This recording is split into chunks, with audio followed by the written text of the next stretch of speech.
ముంబైలోని Jio world convention సెంటర్లో ఈరోజు జరగనున్న అనంత్ అంబానీ పెళ్లి గురించి దేశవ్యాప్తంగా చర్చ జరుగుతుంది. కొన్ని నెలలుగా సాగుతున్న వేడుకల్లో ప్రపంచంలోని టాప్ సెలబ్రిటీలు పాల్గొన్నారు. కాగా అనంత్, రాధికను ఆశీర్వదించేందుకు సెలబ్రిటీలు, పొలిటీషియన్లు ముంబై చేరుకున్నారు. వివాహానికి మొత్తం 5,000 కోట్లు ఖర్చు చేస్తున్నారని అంచనా.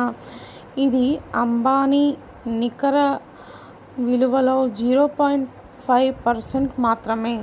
ఆషాఢ మాసంలో తెలుగువారు పెళ్లి ముహూర్తాల జోలికి వెళ్లరు.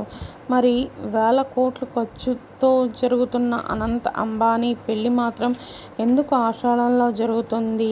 ఎందుకంటే మనది చంద్రమాస పంచాంగం కాగా వారు అనుసరించేది సూర్యమాస పంచాంగం.